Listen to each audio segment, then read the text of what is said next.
ഇടതുപക്ഷ പാർട്ടികളുടെ നിലപാടുകൾ തീരുമാനിക്കുക അതിന് നേതൃത്വമല്ലേ, സംസ്ഥാന നേതൃത്വമല്ലേ ഇവിടെ തീരുമാനിക്കുക, അല്ലെങ്കിൽ ദേശീയ നേതൃത്വമല്ലേ? എന്നാൽ കോൺഗ്രസ് UDF എന്ത് ചെയ്യണമെന്ന് സുനിൽ കനകോല് തീരുമാനിക്കും. ഇടതുപക്ഷ സർക്കാരിനെയും മുഖ്യമന്ത്രിയെയും കരിവാരിത്തേച്ച് ഒരു അകൽച്ച സൃഷ്ടിക്കുക, അതിലൂടെ അധികാരത്തിൽ വരിക, ഇതാണ് ലക്ഷ്യം. ഇന്ന് SIR, നാളെ അത് പൗരത്വമായി മാറും. അതുകൊണ്ട് നാളെ ഒരു വിഭാഗത്തെ അകറ്റാൻ വേണ്ടിയാണ് SIR. അത് കൊണ്ടുവരുന്നത് ഇടതുപക്ഷ സർക്കാരാണ്. എന്താ പ്രചരണം? SIR കൊണ്ടുവന്നവരാണ്, മതനിരപേക്ഷത തകർക്കാൻ വേണ്ടി ഇറങ്ങിയവരാണെന്നുള്ള കള്ള പ്രചരണം നടത്തുന്നു. 2010 തദ്ദേശ സ്വയംഭരണ സ്ഥാപന തെരഞ്ഞെടുപ്പിൽ LDF-ന് കിട്ടിയ സംസ്ഥാനത്തെ വോട്ട് വീതത്തെക്കാൾ എത്രയോ വർധനവ് 2011 ഉണ്ടായി. അന്ന് 68 സീറ്റ് കിട്ടി, 2 സീറ്റിനാ പോയത്. ഒരു 2020 ക്രിക്കറ്റിലെ ലാസ്റ്റ് ഓവറിൽ ലാസ്റ്റ് ബോളിൽ റൺഔട്ടായി തോറ്റതുപോലെയാണ് അന്ന് LDF പരാജയപ്പെട്ടത്. ഞാൻ അപ്പോഴും ഓർക്കുന്നു, ഒരു ചാനൽ സ്റ്റുഡിയോയിൽ ചർച്ചയിൽ പങ്കെടുക്കുകയായിരുന്നു. പിന്നെ വികസനമൊക്കെ അനുഭവിക്കുന്നവരാണ് പറയുക. സ്വന്തം ജീവിതത്തിൽ വരുന്ന മാറ്റം ജനങ്ങൾ വിലയിരുത്തും, അല്ലേ? നമ്മളൊക്കെ വീട് കയറുന്നവരല്ലേ, ഇപ്പൊ പല സമയത്തും വീടുകളിൽ പോയി സംസാരിക്കുന്നതല്ലേ, ആളുകൾ നമ്മളോട് പറയുന്നുണ്ടല്ലോ. വികസനത്തെ കുറിച്ച് ജീവിത അനുഭവങ്ങളുള്ളവർ പറയും, അത് തടയാൻ ഒരാൾക്കും സാധിക്കില്ല, അതൊരു വസ്തുതയാണ്. എന്ത് കള്ളപ്രചരണം നടന്നാലും സ്വന്തം ജീവിതത്തിൽ അനുഭവിക്കുകയല്ലേ ജനങ്ങൾ. നാടിന്റെ മാറ്റം, ഇടതുപക്ഷ സർക്കാർ വന്നതിന് ശേഷം ഈ നാട്ടിൽ വന്ന മാറ്റം, കഴിഞ്ഞ 10 കൊല്ലം കടലുണ്ടി ഗ്രാമപഞ്ചായത്തിൽ സംസ്ഥാന സർക്കാരിന്റെ പ്രത്യേക ശ്രദ്ധ, ഇതൊക്കെ പൊതുവെ ആളുകൾ മനസ്സിലാക്കും. ഞാൻ അതിനെക്കുറിച്ച് കൂടുതൽ വിശദീകരിക്കുന്നില്ല, ഇവിടെ പറയും. അപ്പോ അടിസ്ഥാന മേഖല മുതൽ സമസ്ത മേഖലകളിലും സംസ്ഥാന സർക്കാർ പ്രത്യേകം ശ്രദ്ധിച്ചു, ഇടപെട്ട് മുന്നോട്ട് പോയി. ഇതൊക്കെ ഓരോ പ്രദേശത്തും ജനങ്ങളിൽ കൂടുതൽ എത്തിക്കാൻ വേണ്ടിയാണ് ഇത്തരത്തിലുള്ള ജാഥ സംഘടിപ്പിക്കുന്നത്. ഞാൻ അതിന്റെ മറ്റു വശങ്ങളിലേക്കൊന്നും കിടക്കുന്നില്ല. ഇവിടെ ബഹുമാനപ്പെട്ട VKC ചില കാര്യം ചൂണ്ടിക്കാട്ടിയത്, കേരളത്തിലെ ജനങ്ങളുടെ പ്രത്യേകത ഓരോ തെരഞ്ഞെടുപ്പിലും വ്യത്യസ്ത രീതിയിൽ വോട്ട് ചെയ്യുന്നവരാണ് കേരളത്തിലെ ജനങ്ങൾ. ഇപ്പോ ത്രിതല പഞ്ചായത്ത് 3 വോട്ട് ചെയ്യാൻ പറ്റുന്നവരാണല്ലോ പഞ്ചായത്തിലുള്ളവർ. ഗ്രാമപഞ്ചായത്തിലെയും ബ്ലോക്ക് പഞ്ചായത്തിലെയും ജില്ലാ പഞ്ചായത്തിലെയും സ്ഥാനാർത്ഥികൾക്ക് ഒരുപോലെയാണ് വോട്ട് കിട്ടിയത്. ഒരേ മനുഷ്യരല്ലേ വോട്ട് ചെയ്യുക, വ്യത്യസ്ത വോട്ടാണ്.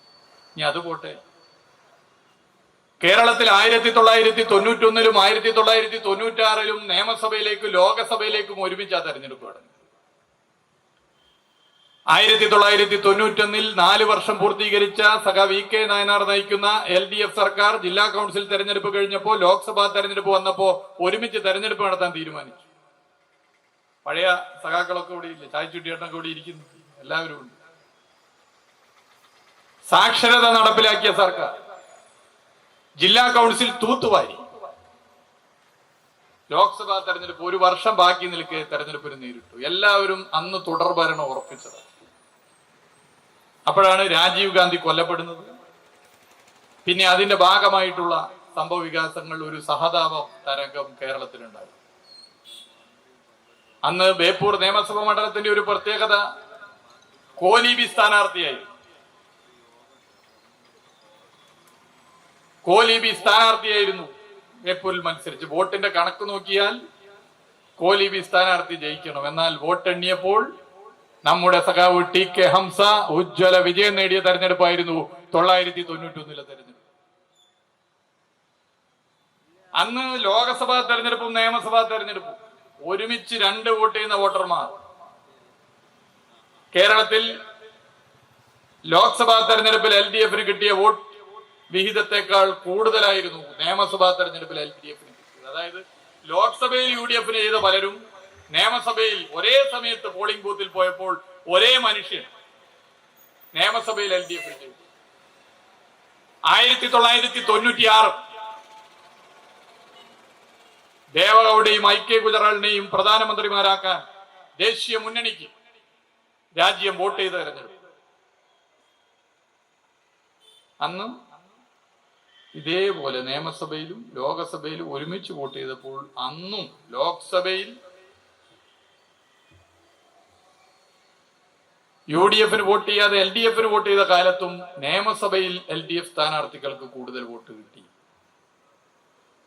കേരളത്തിലൊന്നും തെരഞ്ഞെടുപ്പിൽ വോട്ട് ചെയ്യുമ്പോൾ ജനങ്ങൾ ഇങ്ങനെ ചിന്തിക്കുന്നു. ഇനി തദ്ദേശ സ്വയംഭരണ സ്ഥാപന തെരഞ്ഞെടുപ്പ് 2010, 2015, 2020 തദ്ദേശ സ്വയംഭരണ സ്ഥാപന തെരഞ്ഞെടുപ്പിൽ ഇടതുപക്ഷ ജനാധിപത്യ മുന്നണിക്ക് കേരളത്തിൽ കിട്ടിയ വോട്ട് വിഹിതം അത് കഴിഞ്ഞ് മാസങ്ങൾ കഴിഞ്ഞ നിയമസഭാ തെരഞ്ഞെടുപ്പായപ്പോൾ 4-5% വോട്ട് വർദ്ധിച്ചു എന്നുള്ളതാണ് കണക്ക്. 4%-ലധികം വോട്ട് വർദ്ധിച്ചു. 2010 തദ്ദേശ സ്വയംഭരണ സ്ഥാപന തെരഞ്ഞെടുപ്പിൽ LDF കിട്ടിയ സംസ്ഥാനത്തെ വോട്ട് വീതത്തെക്കാൾ എത്രയോ വർധനവ് 2011 ഉണ്ടായി. അന്ന് 68 സീറ്റ് കിട്ടി. 2 സീറ്റിനാ പോയത്. ഒരു 2020 ക്രിക്കറ്റിലെ ലാസ്റ്റ് ഓവറിൽ ലാസ്റ്റ് ബോളിൽ റൺഔട്ടായി തോറ്റതുപോലെയാണ് അന്ന് LDF പരാജയപ്പെട്ടത്. ഞാൻ അപ്പോഴും ഓർക്കുന്നു, ഒരു ചാനൽ സ്റ്റുഡിയോയിൽ ചർച്ചയിൽ പങ്കെടുക്കുകയായിരുന്നു. വോട്ടിങ്ങനെ ഉണ്ടുമോ എന്താവെന്ന് പറയാൻ പറ്റാത്ത സ്ഥിതി. 2010 തദ്ദേശ തെരഞ്ഞെടുപ്പിൽ കിട്ടിയ വോട്ട് വീതത്തെക്കാൾ കൂടുതൽ കിട്ടി. 2015 തദ്ദേശ തെരഞ്ഞെടുപ്പിൽ സംസ്ഥാനത്ത് കിട്ടിയ വോട്ട് വീതത്തെക്കാൾ കൂടുതൽ വോട്ട് 2016 നിയമസഭാ തെരഞ്ഞെടുപ്പിൽ. 2020 തദ്ദേശ സ്വയംഭരണ സ്ഥാപന തെരഞ്ഞെടുപ്പിൽ സംസ്ഥാനത്ത് LDF കിട്ടിയതിനേക്കാൾ വോട്ട് നിയമസഭാ തെരഞ്ഞെടുപ്പിൽ 2021 കിട്ടി. നിയമസഭാ തെരഞ്ഞെടുപ്പ് വരുമ്പോൾ സംസ്ഥാനത്ത് ഇടതുപക്ഷ ഭരണം എല്ലാ നിലയിലും വേണ്ടതുണ്ട് എന്ന് ചിന്തിക്കുന്ന വലിയൊരു ജനവിഭാഗങ്ങളുണ്ട്. നിങ്ങൾ 2020 തദ്ദേശ സ്വയംഭരണ സ്ഥാപന തെരഞ്ഞെടുപ്പ് ഈ കടലുണ്ടി പഞ്ചായത്ത് ഒന്ന് ചിന്തിച്ചു നോക്കൂ. ഒരു സീറ്റിനാ ഭരണം കിട്ടിയത്. ഒരു സീറ്റിന് അല്ലെ, ഒറ്റ സീറ്റിലെ കിട്ടിയ. അത് കഴിഞ്ഞ് മാസങ്ങൾ കഴിഞ്ഞ് 2021 നിയമസഭാ തെരഞ്ഞെടുപ്പിൽ LDF സ്ഥാനാർത്ഥിക്ക് ഈ കടലുണ്ടി ഗ്രാമപഞ്ചായത്ത് നൽകിയ ലീഡ് 6000-ഓളം വോട്ടിന്റെ ലീഡാണ് എന്നുള്ളത് ഒരു വസ്തുതയാണ്. 3 മാസം കൊണ്ട് വന്ന് മാറ്റാം. ഇതാണ് ചരിത്രം. ഈ ചരിത്രം പൊതുവെ ജനങ്ങൾ സംസ്ഥാനത്ത് ഭരിക്കുമ്പോ സുരക്ഷിതമായി ജീവിക്കാൻ, അഴിമതിയില്ലാത്ത ഭരണം ഉറപ്പുവരുത്താൻ, വികസനം നല്ല നിലയിൽ നടക്കാൻ, ജനക്ഷേമ പ്രവർത്തനങ്ങൾ മുടങ്ങാതെ മുന്നോട്ട് പോകാൻ ഇടതുപക്ഷ ജനാധിപത്യ മുന്നണിയുടെ സർക്കാരാണ് വേണ്ടത് എന്ന് ചിന്തിക്കുന്നവരാണ്. സുരക്ഷിതമായി ജീവിക്കാൻ സാധിക്കുന്ന നാട്, അത് വളരെ പ്രധാനമല്ലേ? ഇന്ത്യയിലെ ഓരോ സംസ്ഥാനം എടുത്ത് പരിശോധിച്ചാലും മതവർഗീയ ധ്രുവീകരണത്തിന്റെ ഭാഗമായി കലാപങ്ങൾ ഉണ്ടാകും. കമ്മ്യൂണൽ റൈറ്റ്സ് ഉണ്ടാകാതിരിക്കണം. ഇന്ത്യയിൽ എന്നാൽ ഓരോ സംസ്ഥാനത്തും ദൗർഭാഗ്യവശാൽ അതുണ്ടാകും. കേരളത്തിലുണ്ടോ? കേരളത്തിൽ ഉണ്ടായിരുന്ന ഒരു കാലമില്ലേ? 2016 മുതൽ 2026 ഈ നിമിഷം വരെ കേരളത്തിൽ മതവർഗീയ കലാപങ്ങളില്ല. എന്തുകൊണ്ട്? ഇടതുപക്ഷ ജനാധിപത്യ മുന്നണിയുടെ ഗവൺമെന്റ് മുഖം നോക്കാതെ അത്തരം വിഷയങ്ങൾ നിലപാടെടുക്കും. ഞാനൊരു 5-10 ദിവസം മുമ്പ് പോലീസിന്റെ ഒരു പരിപാടിയിൽ പങ്കെടുക്കാൻ ടൗൺ പോലീസ് സ്റ്റേഷനിലൂടെ പോയിരുന്നു. അത് പോലീസ് സേനയുടെ ചില പുതിയ പ്രവർത്തനങ്ങളുടെ ഉദ്ഘാടനമായിരുന്നു. അവിടെ ഞാൻ ചൂണ്ടിക്കാട്ടി, നമ്മള് ക്രമസമാധാന നില പരിപാലനം കേരളം നമ്പർ 1 സ്റ്റേറ്റ് ആണ് എന്നൊക്കെ ഇങ്ങനെ പറഞ്ഞു പോകലാണ്.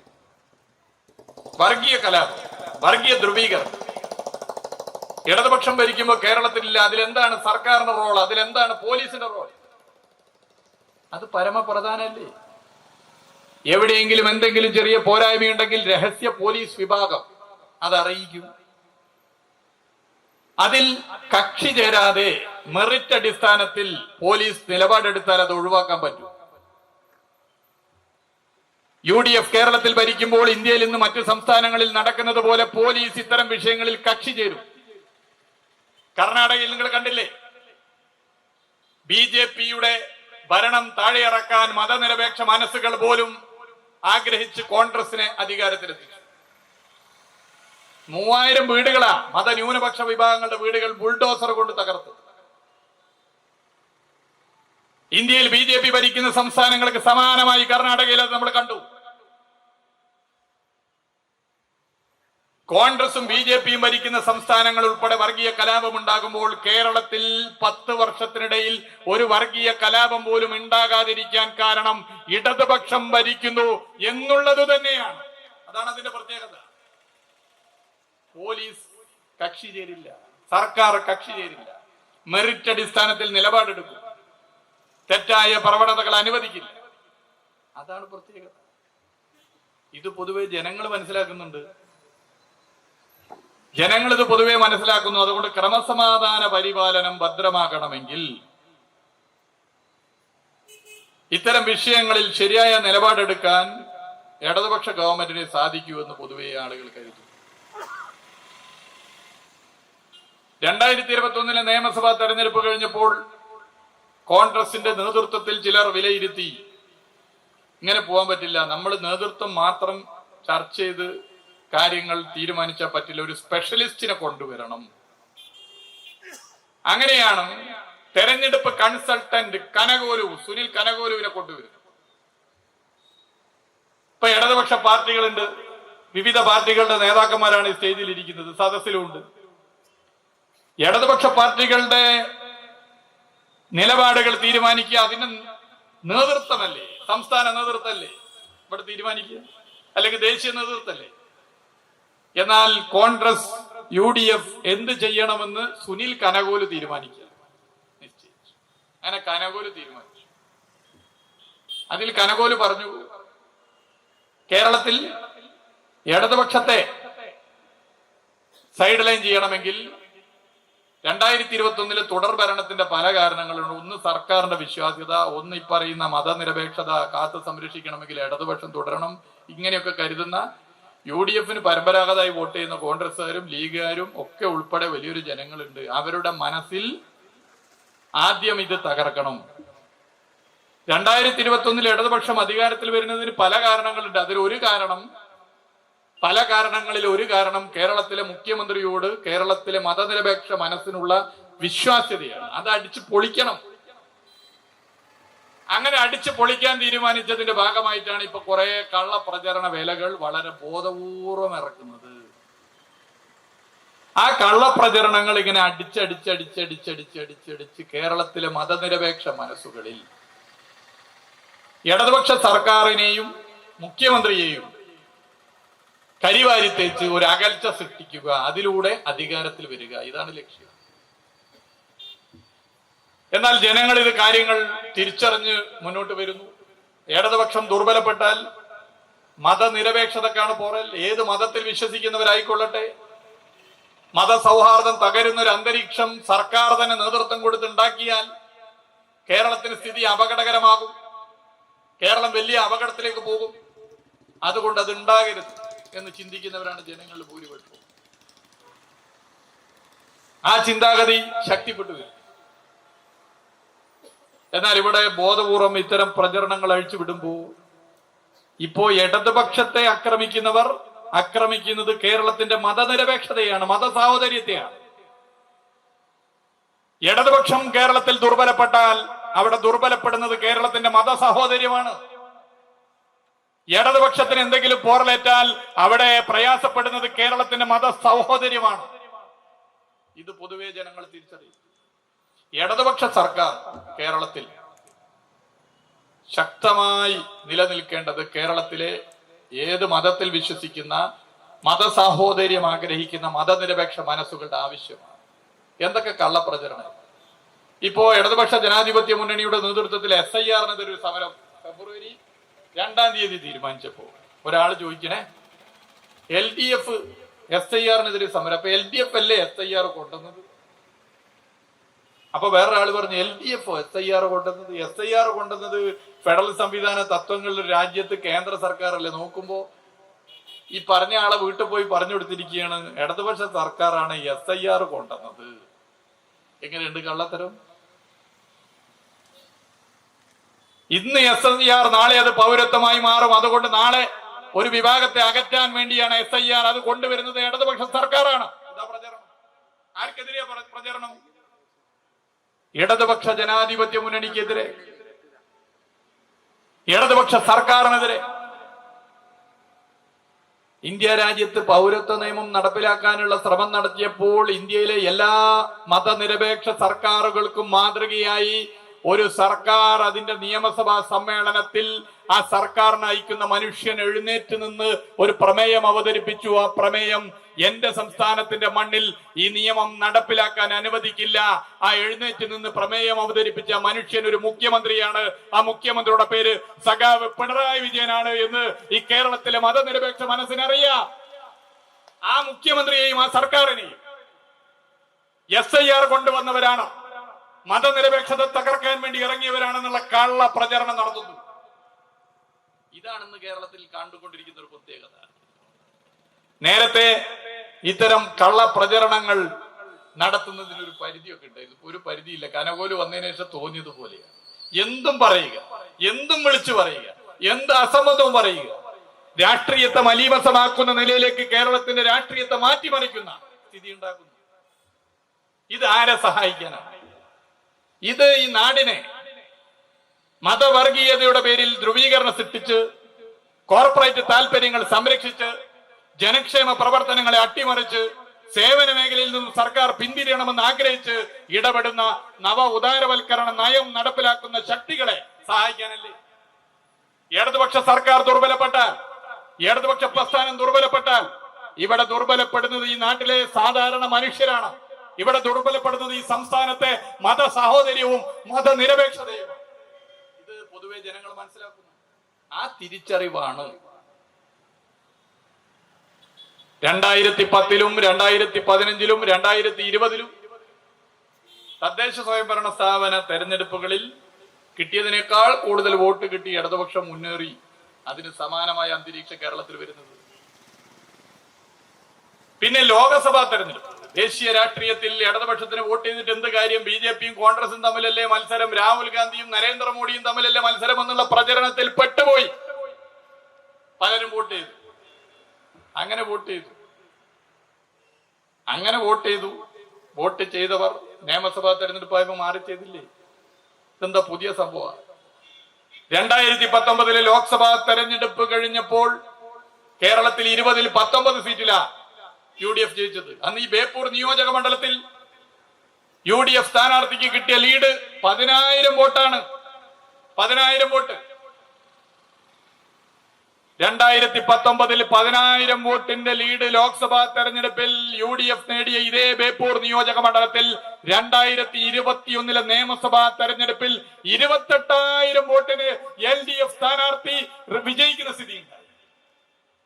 അപ്പൊ 10,000-ൽ നിന്ന് 28,000-ലെത്തി. 19,000 പേർ ലോക്സഭാ തെരഞ്ഞെടുപ്പിൽ UDF-ന് വോട്ട് ചെയ്ത 19,000 പേർ നിയമസഭാ തെരഞ്ഞെടുപ്പിൽ LDF-ന് വോട്ട് ചെയ്തു. 19,000 പേർ. ഒരു ബൂത്തിൽ എത്രയുണ്ട്? 100-ലധികം പേർ. ഇതാണ് മലയാളി. അത് ഒരു തരത്തിലും ഒരു പ്രയാസവും സൃഷ്ടിക്കാൻ നമുക്ക് പറ്റും. അത് തീർച്ചയായും നിങ്ങൾക്ക് സാധിക്കുന്ന നില ഉണ്ടാകണം എന്ന് മാത്രം ചൂണ്ടിക്കാട്ടിക്കൊണ്ട് ഈ ജാഥാ പരിപാടിയെ സ്വീകരിച്ച എല്ലാവരെയും പ്രത്യേകം ഹൃദയത്തോട് ചേർത്ത് പിടിച്ച് അഭിവാദ്യം ചെയ്തുകൊണ്ട് നിർത്തുന്നു. എല്ലാവർക്കും അഭിവാദ്യം.